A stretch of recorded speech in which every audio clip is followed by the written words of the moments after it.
நம்முடைய பிதாவாகிய கடவுளிடமிருந்தும் ஆண்டவராகிய இயேசு கிறிஸ்துவிடமிருந்தும் உங்கள் யாவருக்கும் கிருபையும் சமாதானமும் பெறுவதாக. ஆமீன். ஜெபம் செய்வோம்.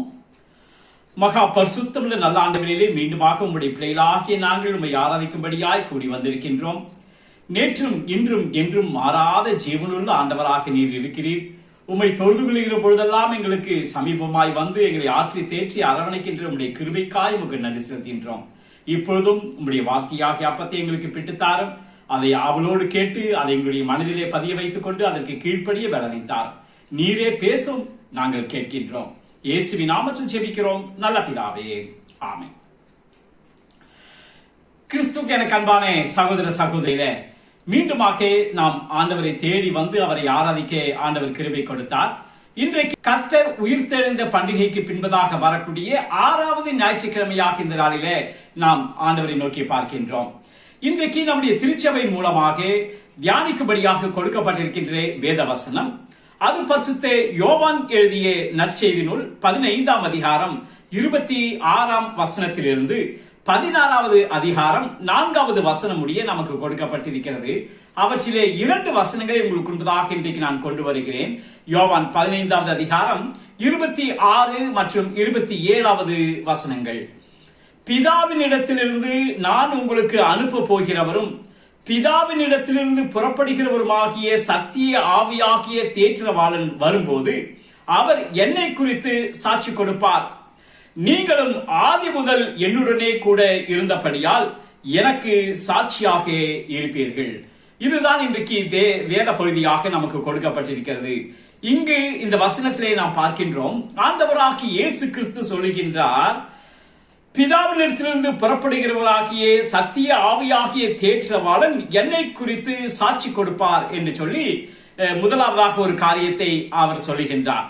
அடுத்த வசனத்திலே நாம் பார்க்கும்போது, என்னோடு கூட இருந்து வருகின்ற நீங்கள் சாட்சிகளாக இருப்பீர்கள் என்று சொல்லி இரண்டாவதான ஒரு கருத்தை ஆண்டவர் சொல்கின்றார். ஆக இந்த வசனத்துல 2 விதமான சாட்சிகளை நாம் பார்க்கின்றோம். அது என்ன சாட்சி? முதலாவது பரலோகத்திலிருந்து வரக்கூடிய சாட்சி முதலாவது. இரண்டாவது இந்த பூலோகத்திலிருந்து வரக்கூடிய சாட்சியாக ஆண்டவர் அங்கு அறிவிக்கின்றார். பரலோகத்திலிருந்து இயேசு கிறிஸ்துவை குறித்து சாட்சி கொடுக்கக்கூடியவர்கள் யார்? பூலோகத்திலிருந்து ஆண்டவராகிய இயேசு கிறிஸ்துவை குறித்து சாட்சி கொடுக்கிறவர்கள் யார் என்பதை நாம் பார்க்க வேண்டும். வேதாகமத்திலே நாம் பார்க்கும்போது 1 யோவான் 5வது அதிகாரம் 7வது வசனத்திலிருந்து 10வது வசனம் முடிய நீங்கள் வாசித்து பாருங்கள். இங்கு இயேசுவை குறித்து சாட்சி கொடுக்கக்கூடியவர்களை குறித்து நாம் பார்க்கிறோம்.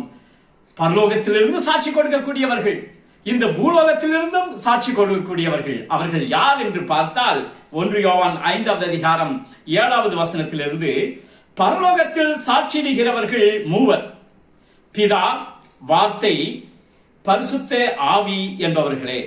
இம்மூவரும் ஒன்றாய் இருக்கிறார்கள் என்று சொல்லி முதல் வசனத்திலே நாம் வாசிக்கின்றோம். பரலோகத்திலிருந்து சாட்சியிடுகிறவர்கள் 3 பேர், பிதா, வார்த்தை, பரிசுத்த ஆவி. இந்த வார்த்தை என்பதுதான் மாம்சமாகி குமாரனாக வெளிப்பட்டது என்று சொல்லி நமக்கு எல்லாரும் தெரியும். அப்ப பரலோகத்திலிருந்து இயேசுவை குறித்து சாட்சி கொடுக்கக்கூடியவர்கள் பிதா, குமாரன், பரிசுத்த ஆவி என்பதை நாம் அறிந்து கொள்கின்றோம். அடுத்ததாக 8வது வசனத்திலே பூலோகத்திலே சாட்சி இடுகிறவைகள் 3. அது என்னன்னு பார்த்தா ஆவி, ஜலம், ரத்தம் என்பவைகளே. இம்மூன்றும் ஒருமைப்பட்டு இருக்கிறது என்று சொல்லி நாம் பார்க்கின்றோம்.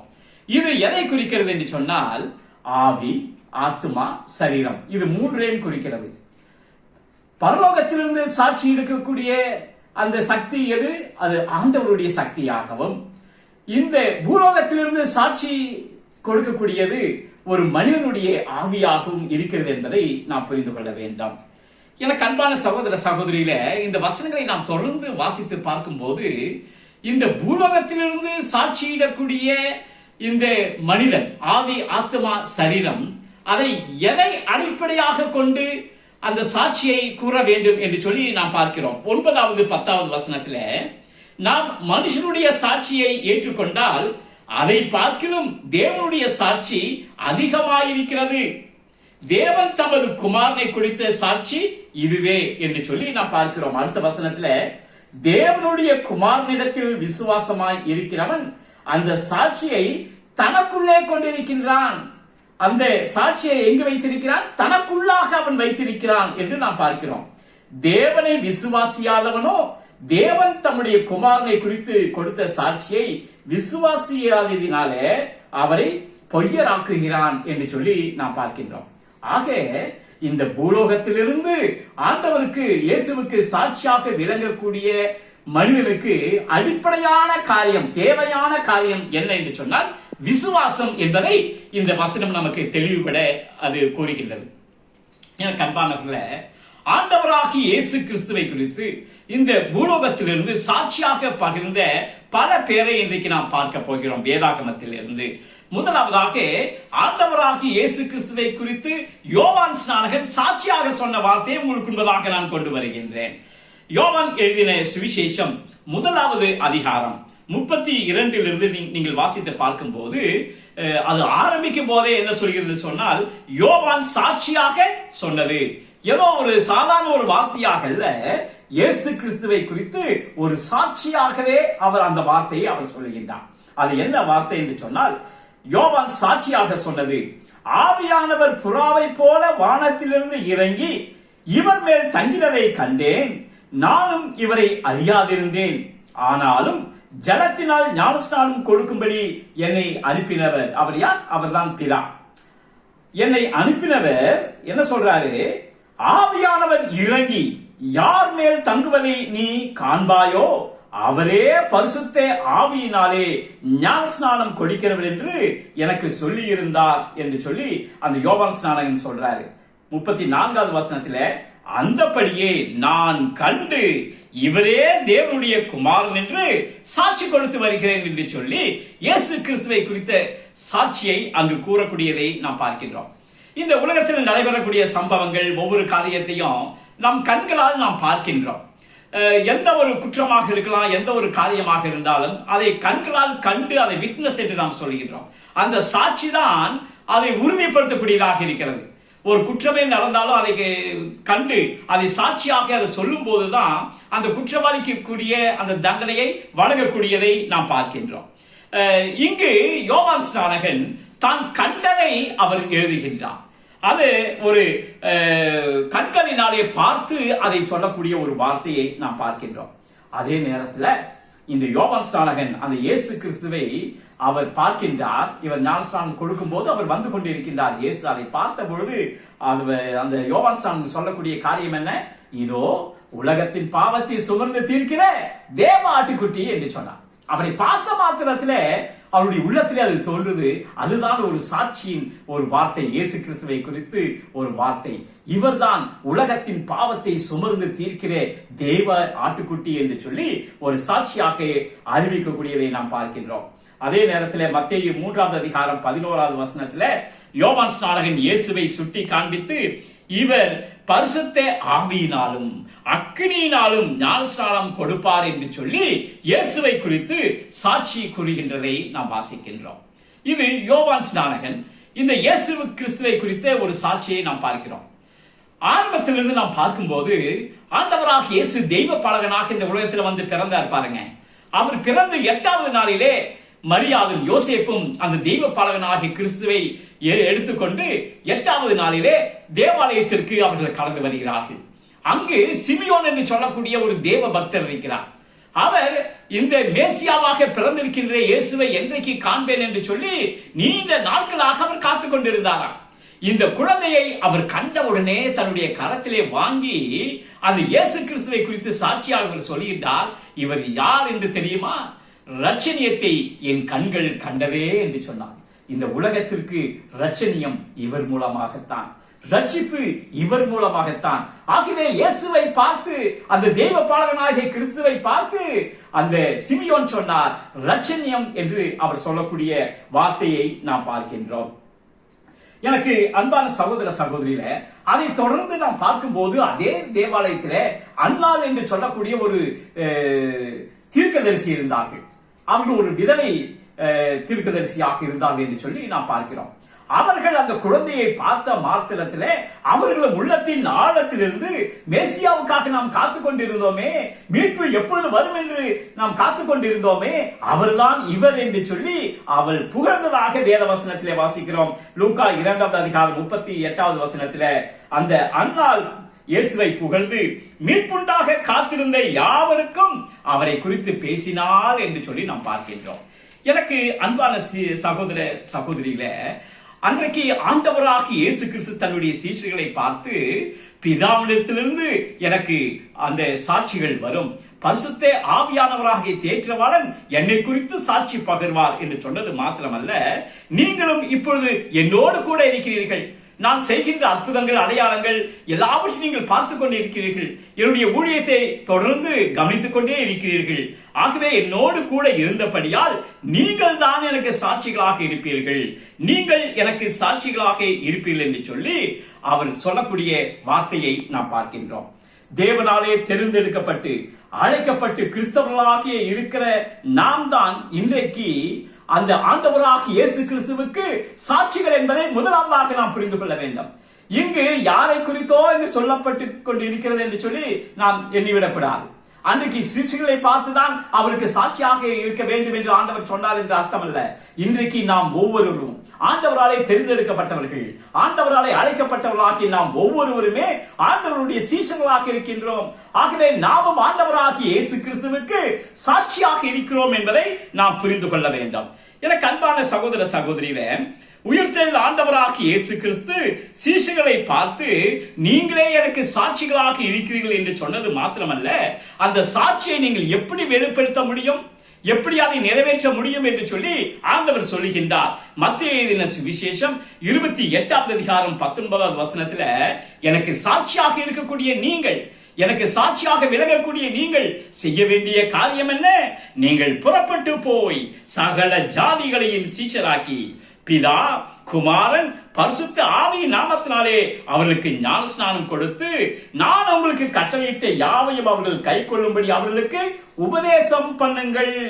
இதுதான் ஆண்டவராகிய இயேசு தன்னை குறித்து சொன்ன ஒரு கட்டளையாக இருக்கின்றது.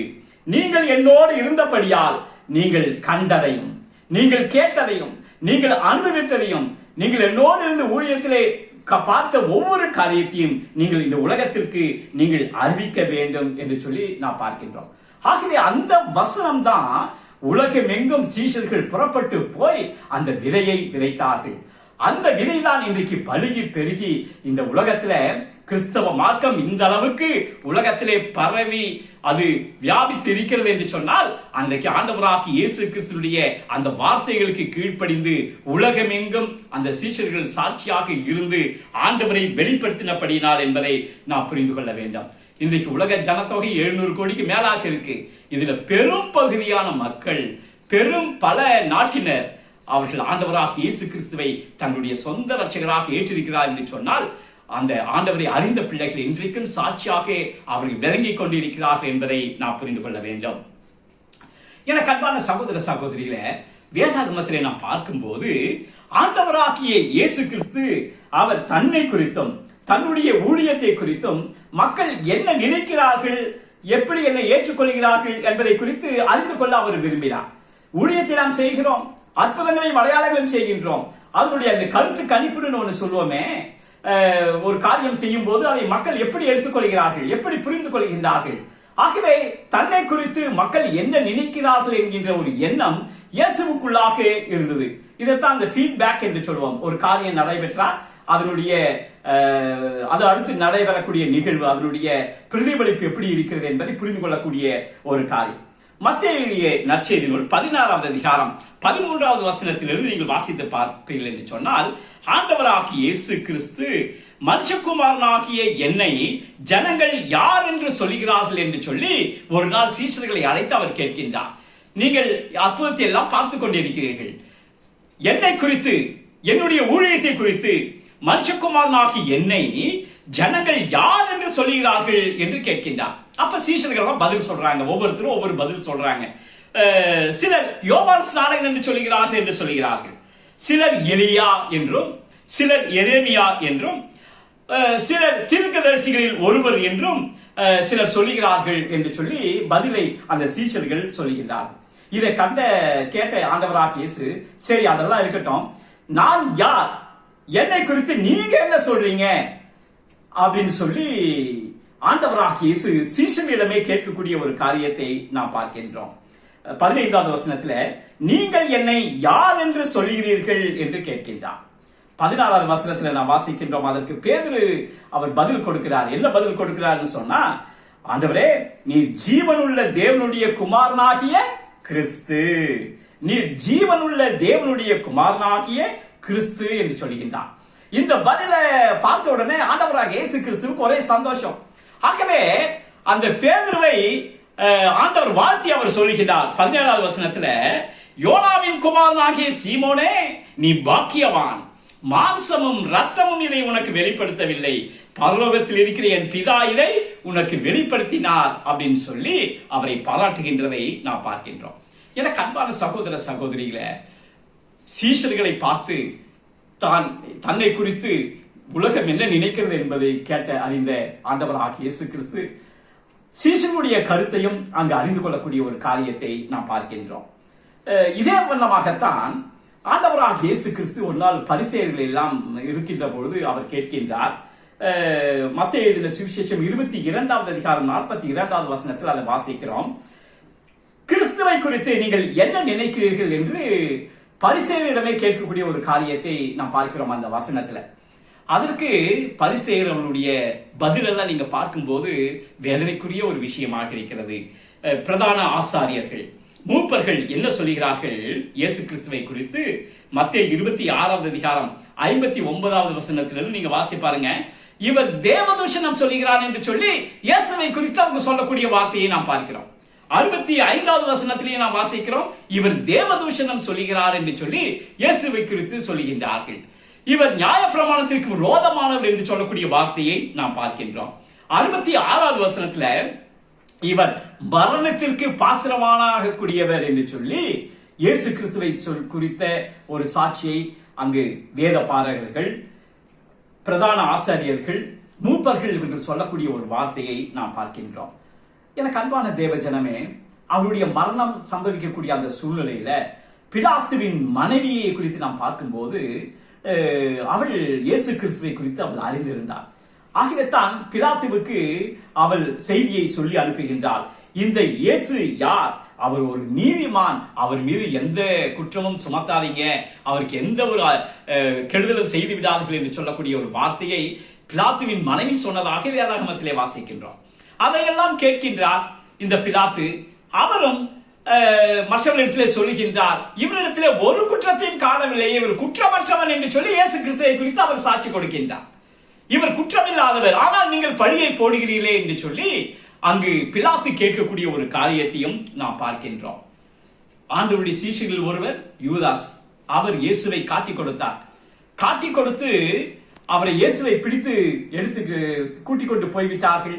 அப்பொழுது தான் செய்த குற்றத்தை அவர் உணர்கின்றார்.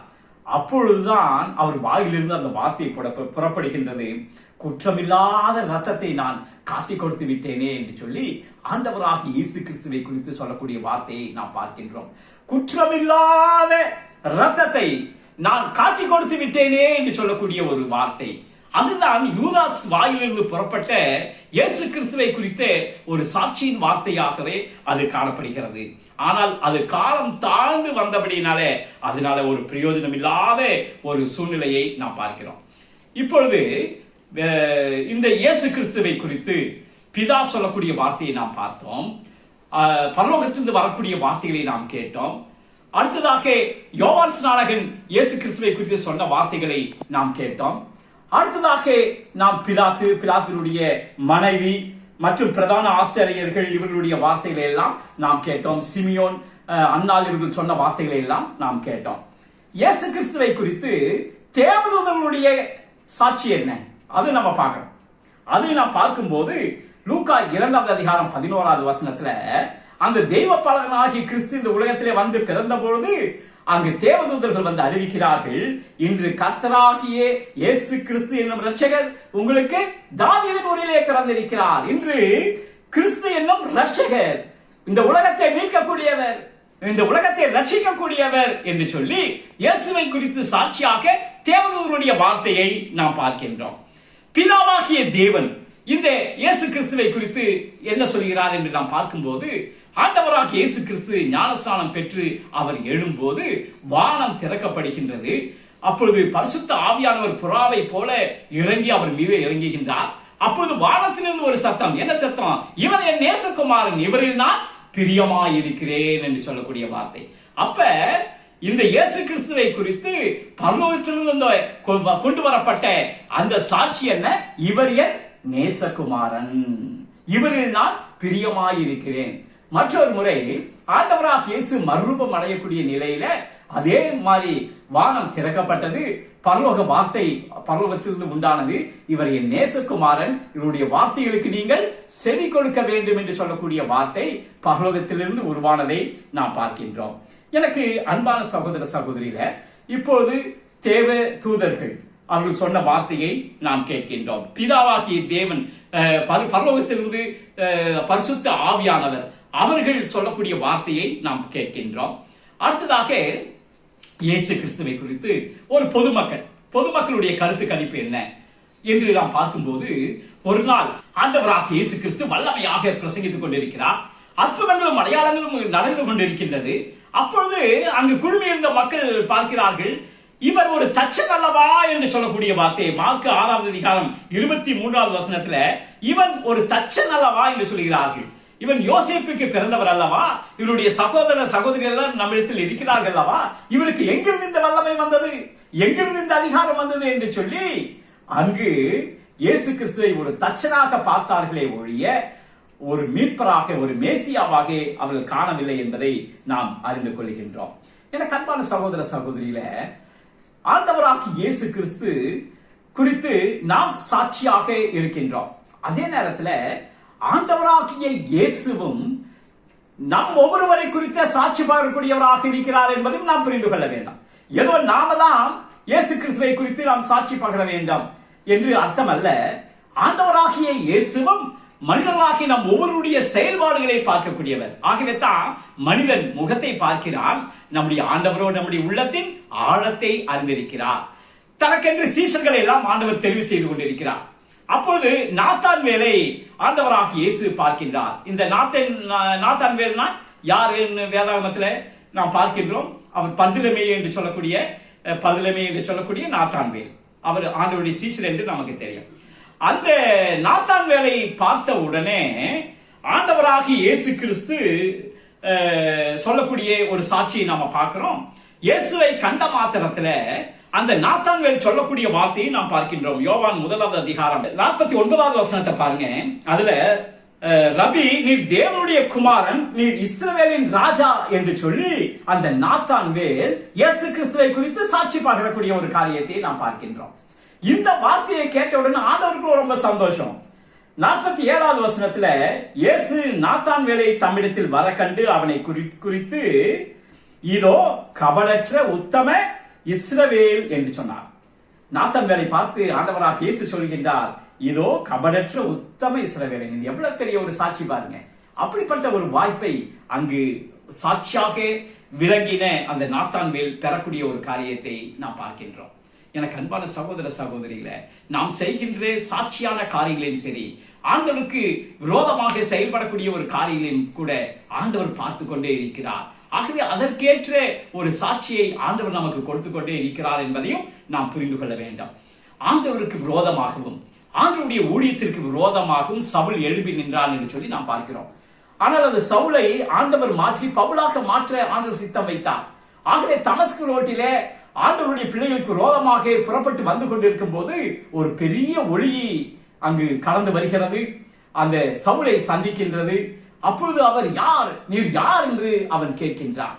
அப்பொழுது சவுலே சவுலே என்று சொல்லி ஆண்டவராகிய இயேசு கிறிஸ்து சொல்கிறார், நீ துன்பப்படுத்துகிற இயேசு நானே. அப்ப ஆண்டவராகிய இயேசு தன்னை குறித்தே அவர் சொல்லக்கூடிய, நீர் துன்பப்படுத்திக் கொண்டிருக்கின்றாயே அந்த இயேசு நான் தான் என்று சொல்லக்கூடிய ஒரு வார்த்தையை நாம் பார்க்கின்றோம்.